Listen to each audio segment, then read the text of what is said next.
Election commission की पाबंदी के बावजूद 3 दिन बाद ही निगरान हुकूमत की वफाकी ब्यूरोक्रेसी में बड़े पैमाने पर उखाड़ पिछाड़। Secretary cabinet division, chief commissioner Islamabad, Sindh Balochistan Azad Kashmir के चीफ सेक्रेटरीज तब्दील। कामरान अली अफजल सेक्रेटरी काबीना डिवीजन तैनात। अनवारुल हक नए chief commissioner Islamabad. Abdullah Sumbal additional secretary दाखिला मुकर्रर। अली मुर्तजा सेक्रेटरी आबी वसाइल। हसन नासिर जामी सेक्रेटरी IT मुकर्रर। नवीद अहमद शेख को एस्टेब्लिशमेंट डिवीजन रिपोर्ट करने की हिदायत। स्पेशल सेक्रेटरी वज़ीर-ए-आज़म ऑफिस सारा सईद स्पेशल सेक्रेटरी तिजारत डिवीजन मुकर्रर। डॉक्टर मोहम्मद फ़खरी आलम इरफान चीफ सेक्रेटरी सिंध। शकील कादिर खान बलोचिस्तान। दाऊद मोहम्मद बारिक चीफ सेक्रेटरी आज़ाद कश्मीर तैनात। सेक्रेटरी दाखिला अली मुर्तजा सेक्रेटरी आबी वसाइल तैनात। सेक्रेटरी वज़ारत बहरी उमूर गफरान मेमन को ओहदे से हटा दिया गया। नोटिफिकेशन जारी।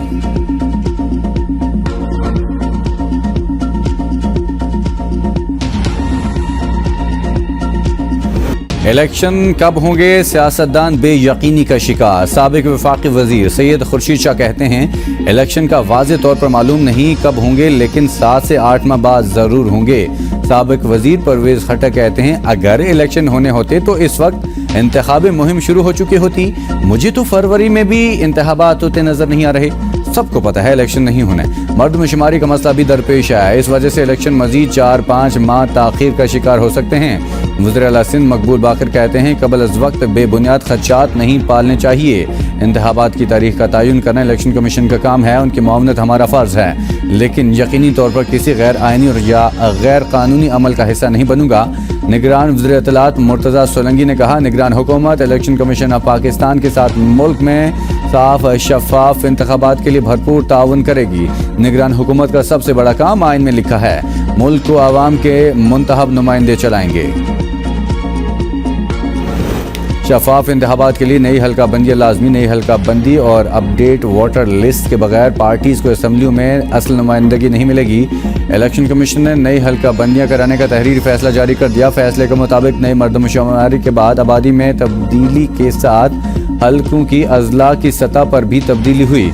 मर्दमशुमारी पर वोटर लिस्टों में वोटर्स को शामिल करना जरूरी है। हल्का बंदियाँ और नई वोटर लिस्टें दुरुस्त नुमाइंदगी और जमहूरियत के लिए लाजिम हैं। हल्का बंदियाँ उम्मीदवारों, सियासी जमातों, वोटर हुकूक के लिए की जा रही हैं। रिटायरमेंट से पहले नैब तरमीमी केस निपटाना चाहता हूं, चीफ जस्टिस के रिमार्क्स। कहा अगर फैसला ना दे सका तो मेरे लिए बायस शर्मिंदगी होगा। जरूरी नहीं केस के मेरिट्स पर फैसला दें, केस 2022 से ज़ेर इल्तवा है।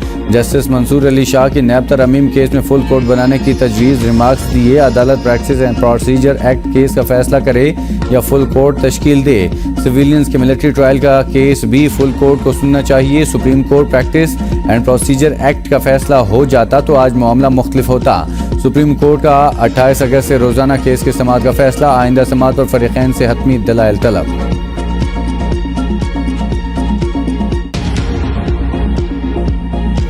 रियासत अक़लियतों को नुकसान पहुंचाने वाले अनासर के साथ नहीं। निगरान वज़ीर-ए-आज़म अनवारुल हक का कड़का काबीना के पहले इजलास से खिताब। कहा अक्सरियत का काम अक़लियत का तहफ़्फ़ुज़ करना है। रोल ऑफ ऑर्डर से ही कानून की हुक्मरानी है। हम कानून की हुक्मरानी पर समझौता नहीं होने देंगे। क़दामत पसंद रुझानात की हौसला शिकनी की जाएगी। अभी मुल्क का माहौल तकसीम शुदा है। हमें सियासत और कानून में फ़र्क करना होगा। अगर अनारकी होगी तो कोई गवर्नेंस, सेकुलर और मजहबी निज़ाम नहीं चल सकेगा।